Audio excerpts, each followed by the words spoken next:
Shalom, everyone, and welcome back to Reboot the Root, where we're continuing to look at the shadow of first fruits. But before we get going here too far, we want to recognize that this is Reboot the Root, and we are resetting, relooking, relearning, and bringing some correction to some theological errors we may have picked up along the way. And however long that you have been walking with God, perhaps you've been walking with God for 1 month, or maybe you've been walking with God for 10, 20, 30 years. You're never too old, never too young to learn what is the biblical truth in your theology. So that's what Reboot the Root is doing, is we are taking a look at our theological doctrines and finding out where do we get them from, where do they come from, and making sure that we have correction and that we have the Holy Spirit leading us in truth. We have to be willing to reset our direction if we're incorrect and relearn the right direction. And so we are learning the ancient paths. We're learning what it is to be a first century Netzarim or first century disciple of Messiah in a 21st century world. And so some of the things that we may learn that we were wrong in may be uncomfortable for us to change because we've learned them for so long. But change is necessary if we want to be right with God and we want to be scripturally correct. So this is Reboot the Root, and we are in episode 5 of the Shadow of Firstfruits. So obviously, as the name suggests, we are talking about the Feast of First Fruits. So last episode, in episode 4, I left you where we were talking about, in the last episode, we were pretty heavy on talking about the fallacy of a resurrection of Jesus or Yahshua by a Good Friday model. And we're going to continue that here in this episode as well. So last episode, I was talking about the Jonah prophecy, where it says that as Jonah was 3 days and 3 nights in the stomach of the great fish, so shall the Son of Adam be 3 days and 3 nights in the heart of the earth. And that came from Matthew chapter 12, verse 40. The year Yahshua was crucified, the Passover sacrifice had to occur on a Wednesday, because if we believe in a first day resurrection and he was in the grave for 3 days, we have to back up and come to conclusion it was not a Friday, but it was a Wednesday. So as the Bible states in Matthew 12:40, he was in the ground for 3 days and 3 nights, which would have been a Wednesday, Thursday, Friday night, and a Thursday, Friday, Saturday days. Yahshua could not have been crucified on a Friday in order for him to resurrect on the third day and end up with a resurrection on the first day of the week. So we're going to continue on now here in episode 5, and we're looking at this journey that gets us from Passover to first fruits. Passover finished at evening or sunset of the 14th. So if you were with me in my last feast series, we talked about in Remember the Passover, we concluded, obviously by scripture, is that on the 14th day of the first month of Nisan or Abib, and recognizing that Nisan was a Babylonian name attributed to the first month of the Hebrew calendar. So Passover finished at evening or sunset of the 14th, which would have been a Wednesday, and so the next day would have been the 15th or a Thursday. And so we see by scripture that we did the Passover lamb, we sacrificed the Passover lamb at even. And so this also could be understood as between the evenings of the 14th and the 15th, where unleavened bread starts where Passover ends. Passover ends at sunset of the 14th, and unleavened bread begins at 15th of the sunset. They are meeting each other. One leads into the next day. And then and then 3 days later, after Yahshua has been in the grave for 3 days, would have been the Feast of First Fruits. So excluding the resurrection of Yahshua before he came, what would have been happening is when you kept Passover and unleavened bread together, the very next weekly Sabbath, you would look to the morrow or the day after, which would be the first day of the week, and that would have been on Nisan 18, which would have been a Sunday according to our Gregorian calendar. Let's talk about the main event, and the main event is in Matthew 28:1 and 28:2, and it says, "In the end of the Sabbath, as it began to dawn towards the first day of the week, came Mary Magdalene and the other Mary to see the sepulchre. And behold, there was a great earthquake, for the angel of the Lord descended from heaven and came and rolled back the stone from the door and sat upon it." So I believe that this verse agrees with the other like verse that talks about that Mary came while it was still dark. And so many people may have this misunderstanding of what it means to dawn towards the first day of the week. I believe that the dawn of the first day of the week can be any time while it is still dark, when the new day begins. And we have to remember when a new day begins according to the Bible. New day begins when the sun goes down, when the Arev has happened. We see that the dawn of the first day of the week is any time after sunset, when the seventh day of the week turns into the first day of the week at sunset. Anyway, that's my belief in the matter. Several weeks before the daylight savings time came around, sunset would have been around 6 p.m. So the dawn of the Sabbath would have been when the Sabbath has ended. Ended at sunset. As sunset ends the seventh day, the first day would begin. Assuming Jesus was crucified at the third hour, which would have been 9 a.m. in the morning, he would have died at the 9th hour, 6 hours later at 3 p.m. And we get that from Matthew chapter 27. 3 p.m. Friday to 3 p.m. Saturday would have been day one of him being in the grave. So Saturday 3 p.m. would be the end of the 3 days. So we go from Wednesday 3 p.m. to Saturday 3 p.m. That would give us the 3 days. And basically at 6 p.m. the third day would end, bringing in or ushering in the first day of the week. We have to analyze this and say this statement and believe it, understanding that a day ends at sunset or the Arev. The third day would end on Saturday at sunset. With this model, we have with a model that follows the Good Friday model, we would have less than 2 days and only one night. So this math using a Good Friday model would be in error. So we have to look at this journey from Passover to First Fruits. We have Nisan 13 at sunset.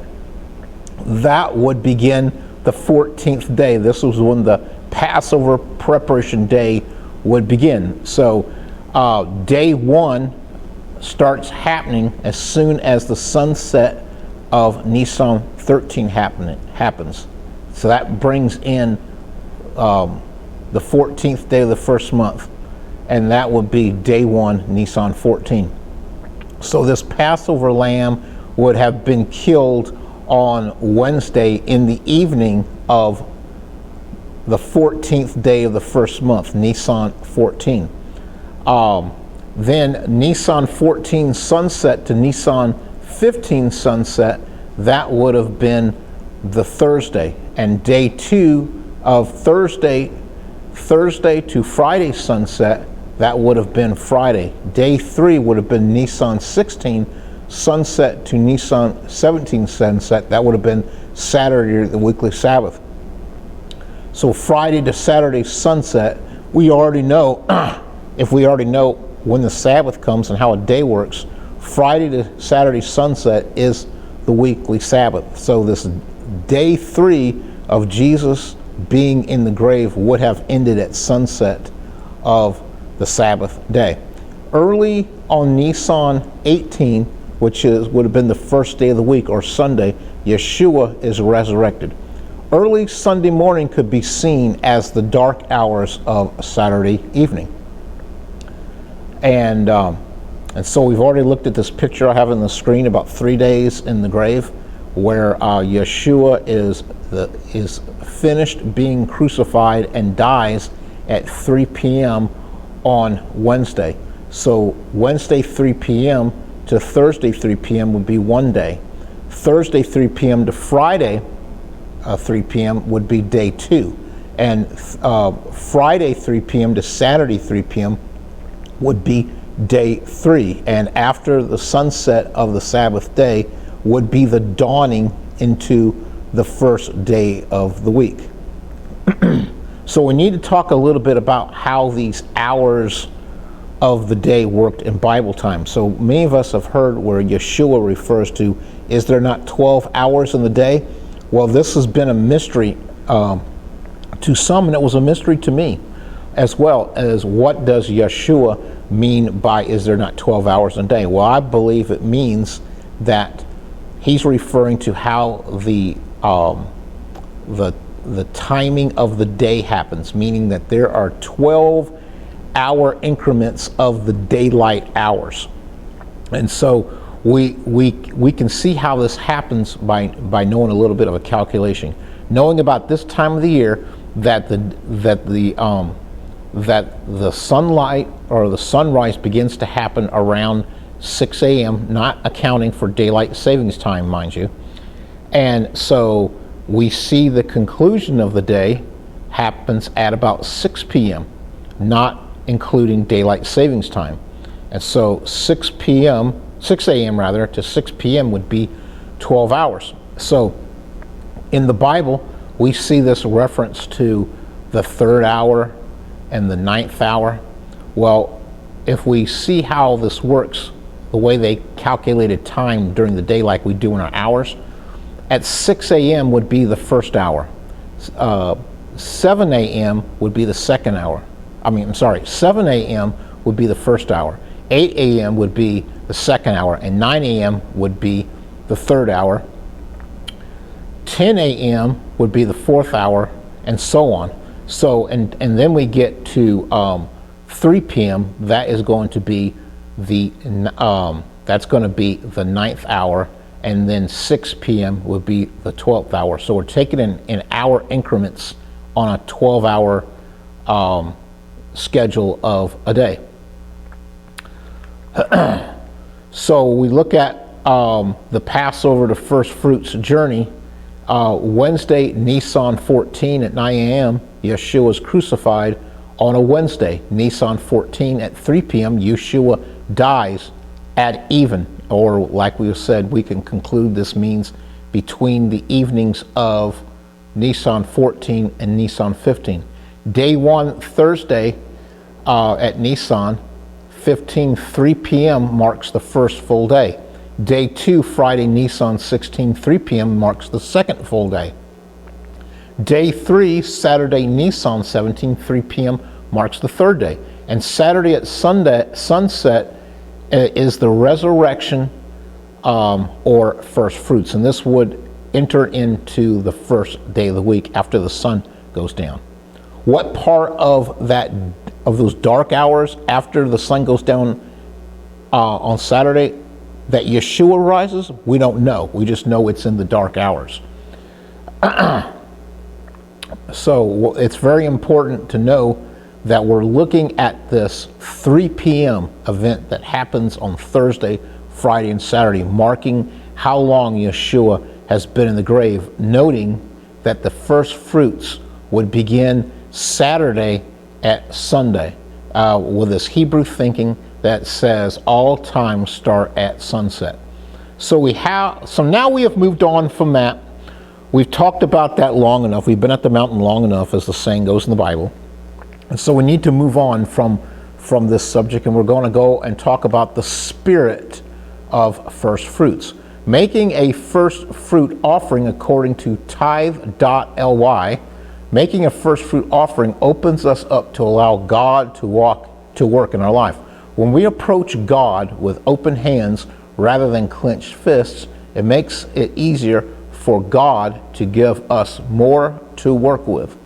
And that's a very true statement. And so we have learned in previous episodes that first fruits in Hebrew means Hag HaBikurim. So Hag HaBikurim, we divide the Hag meaning feast. HaBikurim means first fruits. This refers to the resurrection first day when Yahshua resurrected from the dead, and it celebrates the barley harvest. Resurrection is the resurrection that Yahshua does fulfills the feast of first fruits. Remember, the whole message here in this series is the shadow of things. Yahshua is the substance, first fruits is the shadow. And at first fruits, we begin the Omer to Shavuot, which is the next feast. We want to take a look at now, what did the sacrifices of the first fruits look like prior to Yahshua coming? So we get this from Leviticus chapter 23, verses 12 through 13. And it says, "And you shall offer that day, when you wave the sheaf, the first fruits offering, a he-lamb without blemish of the first year for a burnt offering unto Yahweh. And the meat offering thereof shall be 2/10 deals of fine flour mingled with oil, an offering made by fire unto the Lord for a sweet savor. And the drink offering thereof shall be of wine, the fourth part of a hin." So we have a lot of interesting terminologies in there that we're not really familiar with, like what is a deal, what is a hin, what is all these other words that we've seen here where we're not familiar with. So let's take a look at some of these words. The first word I want to bring your attention to is the burnt offering, and that's also known as the olah or the olam offering, and that is also known as an ascending offering.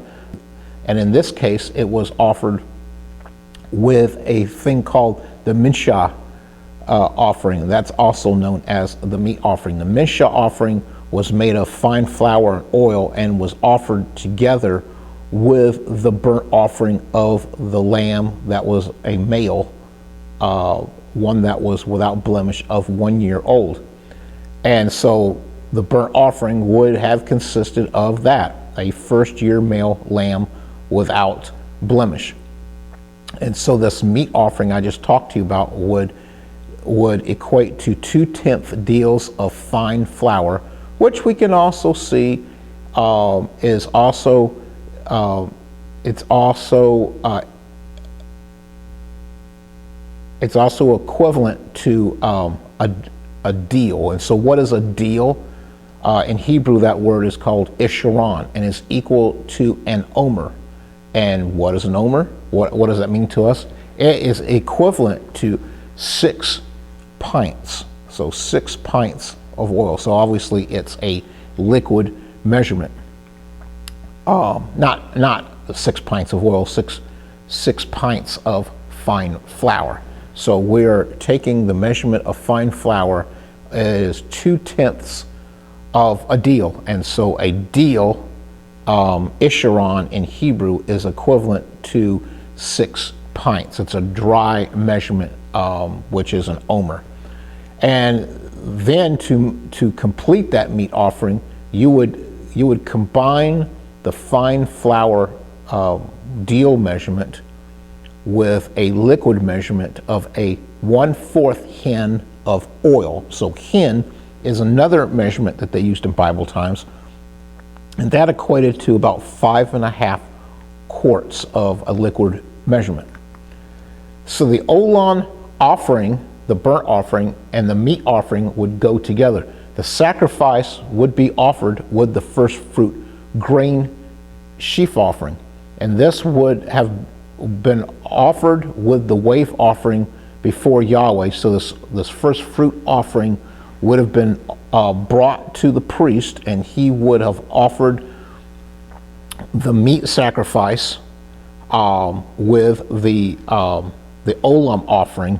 And at this time, like I've said before, is when the Shavuot Omer would begin. So that Omer is a measurement. And so when we are counting, because that's what an Omer is, it's a measurement, it's a count. We are measuring out 50 days from first fruits to Shavuot, and both first fruits and Shavuot happen on the first day of the week, which would be a Sunday. There's another thing we need to take consideration of what we are not supposed to do during this time, and we want to look at something called the green ears.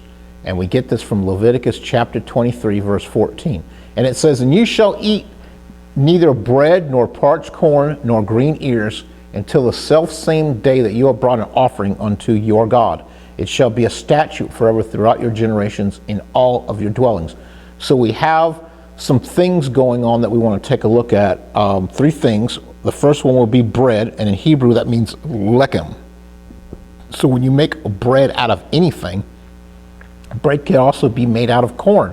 And so that parched corn in this verse means kolai. And we don't want to be involved in eating of the green ears, which is carmel in Hebrew. So we have the lechem, kolai, and carmel.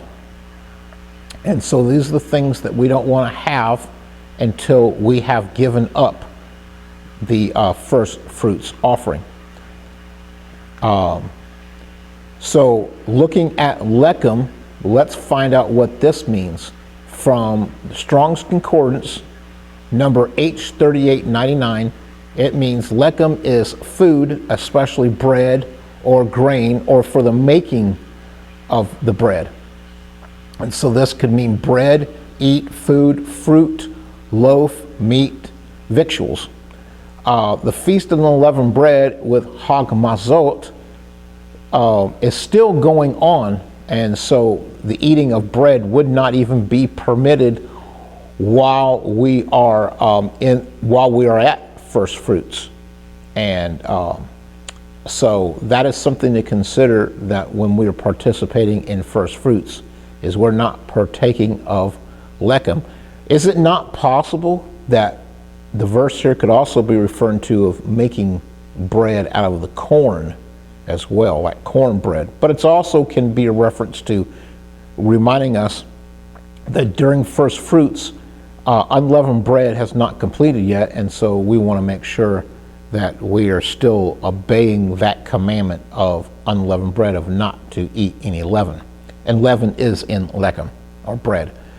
From BibleStudyTools.org, it says, that is, they were not allowed to make bread of the new corn, which I was just saying, for they were obliged to eat unleavened bread at this time, but it might not be made of the new corn until the above offering, which is first fruits, was made. Nay, they were not allowed to parch any of the grains of corn, parched corn, and eat them. Yea, even they might not pluck and eat the green ears. The new corn may not be eaten in any form during this time. And so we look at this next word of the green ears, parched corn, kali, and that is from Strong's H7039, and parched corn means roasted ears of grain, parched corn. It is another instance of grain. Could corn also have been a first fruit at this time as well? We don't know. It's very possible that maybe a first fruits offering may have included a offering of your corn harvest as well. And then we go into our last part about this verse, the green ears, of the word carmel, green ears, and that is Strong's H3759, which means a planted field, as in a garden or an orchard, a vineyard or park. By implication, garden produce.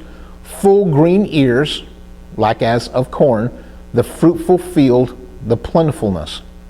And so this could point to many different types of grains that we'd have going on. This could be oats, rye, wheat, barley, flax, corn, but generally the wheat harvest was usually given at Shavuot, at least that's the understanding. So we have these green ears that could have covered many different types of grains.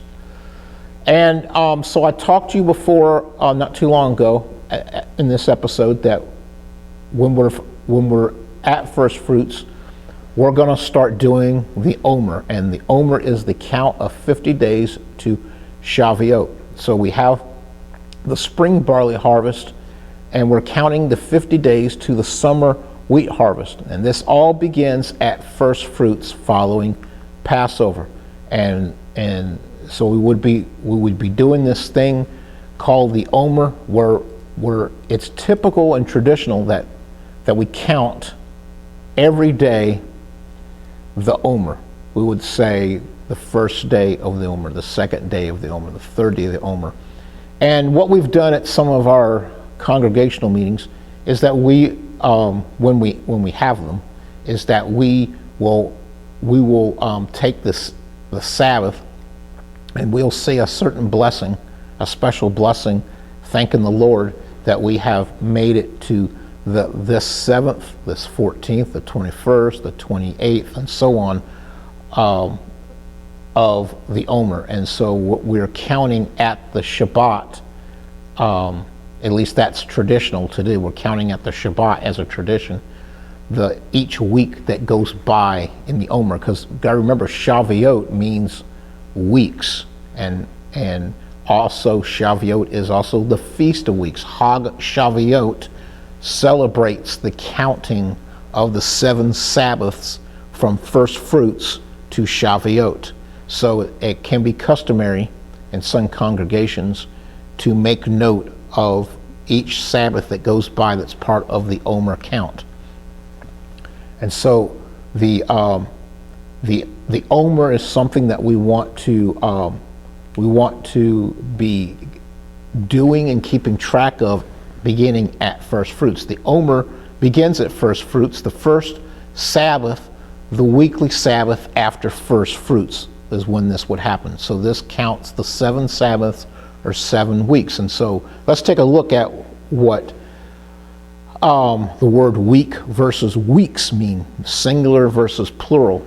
And so Shavua would be the singular form, meaning week, where Shavuot is plural for week, meaning weeks. So when we get to the 50th day of the count, that is called the Feast of Shavuot, Hag Shavuot. And it's always on the first day of the week. So we'll talk more about this in the next series that we do in the feast, and looking at the feast, we will talk about Shavuot. We'll get more into this. So that's going to do it for this episode of the Shadow of First Fruits. And I want to invite you to become a subscriber to this channel so you will get all the notifications of each new episode I put out. And want to thank you for watching, whether you're watching on YouTube or Rumble or BitChute. Thank you for watching. Be sure to leave a comment or a question down in the comment section below. And be sure to like this video. And like I said, be a subscriber. And I want to thank you for being part of the reboot on this episode 5 of the Shadow of First Fruits, and invite you to come back for episode 6, where we will conclude our talk on the Shadow of First Fruits. Shalom.